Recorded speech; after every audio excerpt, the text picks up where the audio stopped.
Assalamualaikum warahmatullahi wabarakatuh. Salam sejahtera bagi kita semua. Oke anak-anak, kali ini kita akan membahas tentang tema 5 kepahlawananku, subtema 1 pembelajaran 1 perjuangan para pahlawan. Oke, next, perjuangan para pahlawan. Hari ini kita akan belajar tentang kepahlawanan. Tahukah kamu apa yang dimaksud dengan pahlawan? Apa itu yang dimaksud dengan pahlawan? Nah, kali ini kita akan bahas bersama-sama. Jadi, pahlawan itu mempunyai sifat-sifat yang mulia. Apa saja sifat-sifat itu? Kita akan bahas di sini. Oke. Sekarang amatilah gambar-gambar berikut ini. Di sini ada 3 gambar. Kalian amati gambar ini, gambar 1, gambar 2, dan gambar 3. Oke. Apa yang mereka lakukan? Nah, ya, soal yang pertama, apa yang mereka lakukan? Yang mereka lakukan itu yang pertama, yang ini ya, itu adalah menjenguk teman yang sedang sakit.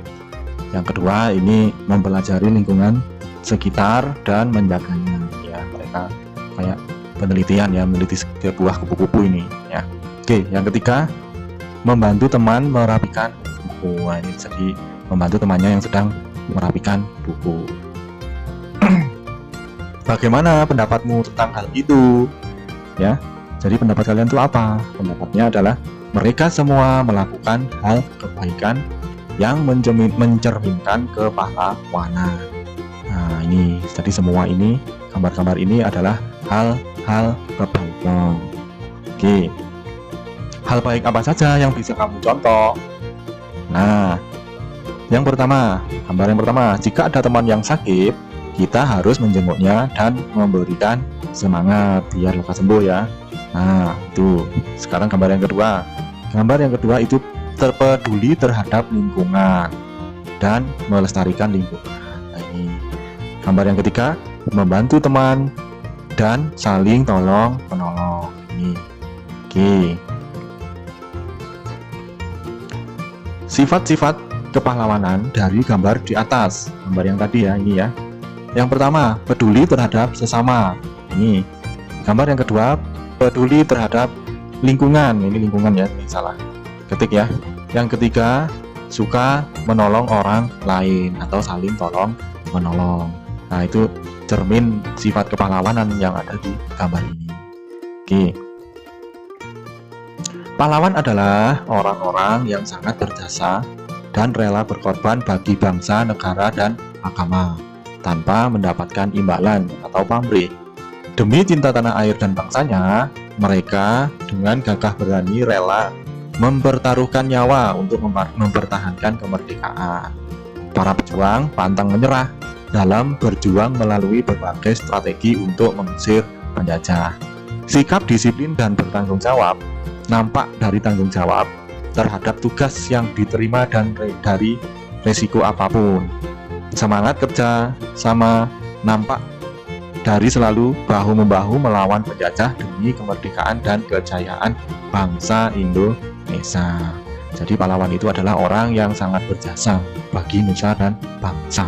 Mereka rela berkorban harta, benda, bahkan nyawa untuk negeri kita ini atau bangsa Indonesia ini dari penjajahan pada zaman dahulu. Oke. Berikutnya, tolong menolong atau menolong orang lain dengan ikhlas, berani, dan gigih merupakan sikap yang dimiliki oleh para pahlawan. Untuk menghargai mereka, kalian bisa meneladani sikap kepahlawanannya dalam kehidupan sehari-hari. Jadi kalau kita menolong orang, ya menolong teman, ya misalkan meminjami pensil atau penghapus, itu kita harus ikhlas ya. Nah, oke. Nah, sekarang bagaimanakah perjuangan para tokoh di masa kerajaan Hindu, Buddha, dan Islam? Bagaimanakah sikap kepahlawanan yang mereka miliki? Nah, di sini kita akan membahas tentang kerajaan-kerajaan Hindu, Buddha, dan Islam. Oke, Raja Purnawarman. Panji Segala Raja, yang dikutip dari kebudayaanIndonesia.net. Raja Purnawarman mulai memerintah kerajaan Tarumanegara pada tahun 395 Masehi. Pada masa pemerintahannya, ia selalu berjuang untuk rakyatnya. Ia membangun saluran air dan memberantas peromba. Raja Purnawarman sangat memperhatikan kesejahteraan rakyatnya. Ia memperbaiki aliran sungai Gangga di daerah Cirebon. 2 tahun kemudian, ia juga memperbaiki dan memperindah alur sungai Cupu, sehingga air bisa mengalir ke seluruh kerajaan. Para petani senang karena ladang mereka mendapatkan air dari aliran sungai sehingga menjadi subur. Ladang para petani tidak kekeringan pada musim kemarau. Oke. Raja Purnawarman juga berani memimpin angkatan laut kerajaan Tarumanegara untuk memerangi bajak laut yang merajalela di perairan barat dan utara kerajaan. Setelah Raja Purnawarman berhasil membasmi semua perompak, keadaan menjadi aman. Rakyat kerajaan Tarumanegara kemudian hidup aman dan sejahtera. Sebagai wujud kecintaan rakyat kerajaan Tarumanegara kepada Raja Purnawarman, telapak kakinya diabadikan dalam bentuk prasasti yang dikenal sebagai prasasti Ciaruteun. Nah, itu tadi cerita tentang Raja Purnawarman. Oke, sekarang tugas yang pertama. Ini anak-anak, kalian Pak Galuh beri tugas yang pertama, yaitu tuliskan perjuangan yang dilakukan oleh Raja Purnawarman. Yang kedua, tuliskan sikap kepahlawanan yang dimiliki oleh Raja Purnawarman. Dan yang ketiga, apa yang dirasakan rakyat kerajaan Tarumanegara atas perjuangan yang dilakukan oleh Raja Purnawarman. Ya, ini ya tugasnya. Oh ya, ini berikutnya, tugas yang nomor 4. Menurut kamu, bagaimana kehidupan rakyat kerajaan Tarumanegara jika rajanya tidak memiliki sikap kepahlawanan? Yang kelima, ceritakan kembali secara tertulis isi teks berdasarkan jawaban-jawaban kalian tadi. Tulisanmu harus memperhatikan peristiwa yang ada, runtut, dan menggunakan ejaan yang benar.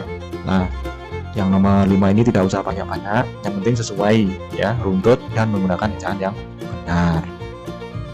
Selanjutnya, nah ini adalah ilustrasi ya, atau foto Raja Purnawarman. Ini dia. Ya, tampak gagah dia. Yang di bawahnya ini adalah prasasti Ciaruteun. Nah, kayak seperti ini. Di situ ada telapak kaki Raja Purnawarman. Ini. Oke, kita lanjut. Berikut adalah beberapa tokoh ya dan peninggalan kerajaan pada masa kerajaan Hindu, Buddha, dan Islam.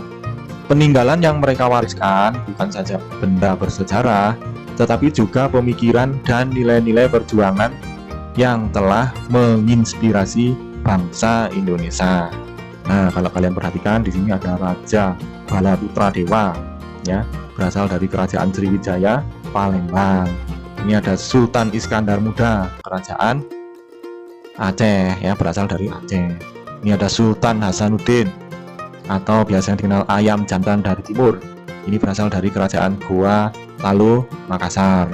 Dan yang terakhir, Patih Gajah Mada dan Hayam Wuruk yang berasal dari kerajaan Majapahit.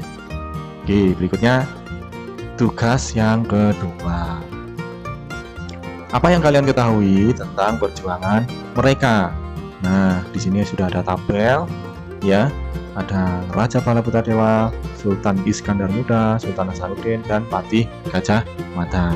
Kalian cari apa perjuangan mereka. Kalian bisa minta tolong ayah, ibu, kakak, boleh ya. Oke. Berikutnya, Dayu sangat kagum dengan perjuangan Raja Purnawarman. Banyak yang telah dilakukan untuk rakyatnya.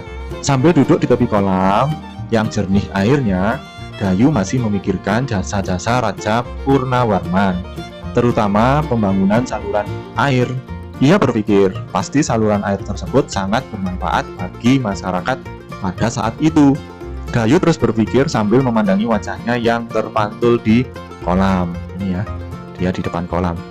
Tahukah kalian mengapa Dayu bisa melihat dirinya di air kolam? Air kolam bisa memantulkan cahaya. Kamu akan belajar tentang sifat-sifat cahaya melalui percobaan berikut. Sifat-sifat cahaya.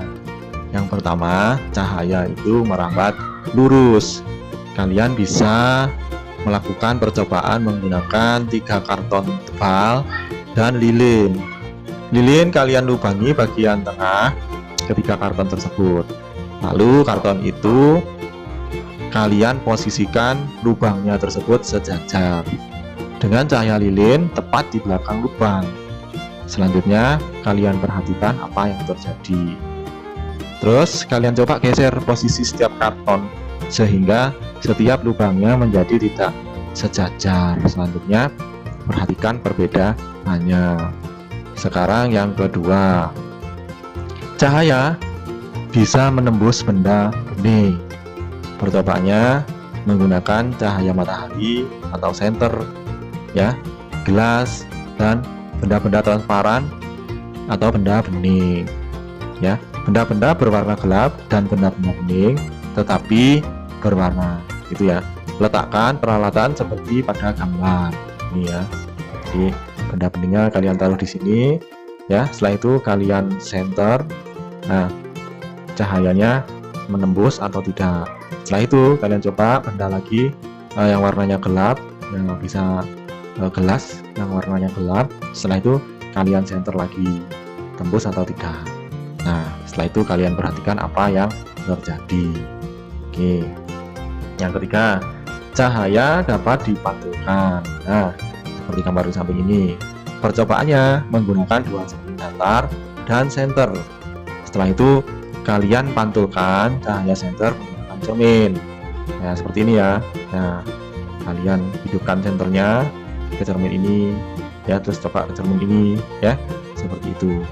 Dan gunakan lebih banyak cermin. Nah, ini 2 cermin, lebih banyak lagi lebih bagus. Setelah itu kalian amati apa yang terjadi pada cahaya tersebut, ya. Oke, sekarang yang keempat, cahaya dapat dibiaskan. Percobaannya dengan menggunakan pensil. Setelah itu gelas, ya, ini ya, gelas bagian panjangnya berada di dalam gelas. Nah, ini pensil ya. Pensil kalian masukkan ke dalam gelas, lalu gelasnya kalian isi air secukupnya seperti gambar ini. Nah, setelah itu kalian amati bagaimana apa yang terjadi, penampakan apa yang terjadi di situ, ya. Oke. Sekarang tugas yang ketiga, kalian membuat laporan kegiatan percobaan sifat-sifat cahaya. Jangan lupa dikasih nama, nomor, dan kelas 4 seperti ini ya. Semua tugas-tugasnya dikasih nama seperti ini ya. Oke, di situ ada tabel percobaan 1, 2, 3, dan 4. Nama percobaan, tujuan percobaan, alat dan bahan, langkah kerja, dan hasil pengamatan. Ini Bapak kasih contoh 1. Percobaan yang pertama, cahaya merambat lurus. Nah, tujuan percobaan mengetahui cahaya merambat lurus. Alat dan bahan, lilin, 3 kertas, karton, ya, gunting, korek api untuk menghidupkan lilinnya tadi ya. Langkah kerja, kertas kita lubangi, kita taruh sejajar dengan lilin. Setelah itu lilin kita hidupkan dengan korek api. Setelah itu kita geser-geser karton ya. Ini kalian tambah sendiri di sini ya. Nah, seperti itu. Selanjutnya hasil pengamatan. Hasilnya bagaimana? Nah, ini contohnya cahaya lilin yang melalui 3 lubang kertas bisa merambat lurus. Nah, ini contoh percobaan 1. Nanti kalian isi percobaan 2, percobaan 3, dan percobaan 4. Oke. Nah, itu tadi anak-anak pembelajaran kita tentang kepahlawananku, tema 5, sub tema 1, pembelajaran 1, perjuangan para pahlawan. Oke, saya akhiri sampai di sini dulu video ini, dan wassalamualaikum warahmatullahi wabarakatuh.